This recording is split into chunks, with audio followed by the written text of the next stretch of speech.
Isa kang introvert kung ikaw ay: una, ayaw mo sa gulo at maingay na paligid. Pangalawa, hindi ka madalas lumalabas ng bahay. Saka ka lang lalabas kung may importante kang gagawin or pupuntahan. Pangatlo, gusto mo laging mapag-isa at ayaw mo nang may mga istorbo. Pang-apat, kaya mong makipag-socialize pero may limit. Panglima, kapag hindi ka komportable sa mga kasama mo, dinidistansya mo ang sarili mo sa kanila. Pang-anim, minsan naman nagiging maingay ka kapag ka-vibes mo ang mga kasama mo. Pang-pito, hindi mo alam kung paano magsimula o mag-response ng conversation sa ibang tao.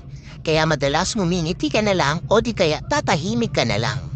Pangwalo, hindi ka rin expressive na tao, kaya madalas kang ma-misinterpret ng iba. Pangsyam, straightforward kang tao. Pero madalas iniiwasan mong magbitiw ng masakit na mga salita kapag alam mong sensitive ang taong pagsasabihan mo. Pang-sampu, mas gusto mo pang tumambay lang sa loob ng bahay kaysa sa labas at makipag-ismisan sa mga kapitbahay mo.